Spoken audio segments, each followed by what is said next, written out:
এত বোকার মতো কাজ আমি কিভাবে করতে পারি। কি যে পাগলের মতো করেছি, পুরো ম্যাচাকার করে ফেলেছি আজকে রাত্রেবেলা রান্না করতে গিয়ে। সব কিছুই বলবো এই ভিডিওতেই আর দেখাবো। তো চলো ভিডিওটা দেখতে থাকো।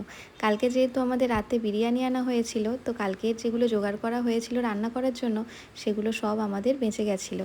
কালকে তো তোমরা দেখেইছো আমি কাবলি ছোলা সেদ্ধ করে নিয়েছিলাম আর আটাও বের করে নিয়েছিলাম। তো সেই আটাটা আবারও বের করে আমি মেখে নিয়েছি রুটি বানাবো বলে।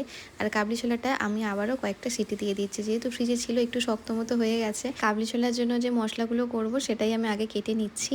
আজকে কাবলি ছোলার সমস্ত কিছু মিক্সিতে আমি দেবো। এই যে মিক্সির মধ্যে সব কিছু দিয়ে দিয়েছি আর এখানেই করে ফেলেছি আমি বিচ্ছিরি একটা কাণ্ড। মিক্সির ঢাকাটা আমি ভালো করে না লাগিয়েই সেটাকে মিক্সিতে বসিয়ে দিয়েছি আর ব্যাস চারিদিকে ছড়িয়ে ছিটিয়ে একেবারে আদা রসুন পেঁয়াজের পেস্টে একদম মাখামাখি হয়ে গেছি আমি তো আমার জামাতে একদম ভর্তি করে মাখিয়েছি, ফ্রিজটাকেও মাখিয়েছি, মানে মিক্সির মেশিনটাকেও আমি পুরো একদম যাচ্ছে তাই করে ফেলেছি। তো যাই হোক, যেটুকু মশলা বেঁচেছিল সেইটুকু দিয়েই আজকে রান্নাটা কমপ্লিট করতে হবে। তো যাই হোক, এখন আমি আটার বেলে নিয়েছি আর এই যে রুটি করতেও বসিয়ে দিয়েছি। আর আজকের আমি কেন জানি না আমার রুটিগুলো খুব সুন্দর ফুলেছে, একদম ফুলকো ফুলকো রুটি হয়েছে। কখনো আমার সব রুটি ফোলে না, আজকের আমার সব রুটি ফুলেছে। তো বেশ ভালো লাগে রান্না করতে গেলে।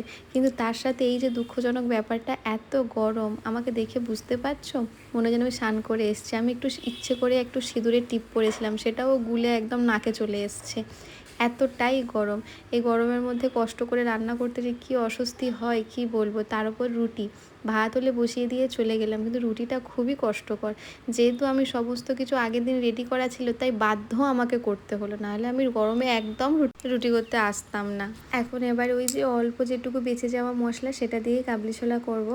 তো আমি কি দিয়েছিলাম, পেঁয়াজ দিয়েছি, আদা রসুন আর টমেটো দিয়ে ভালো করে পেস্ট করে নিয়েছি। তারপর যেমন তেলের মধ্যে ফোড়ন দেয় জিরে, তারপরে একটু গোটা গরম মশলা দিয়ে।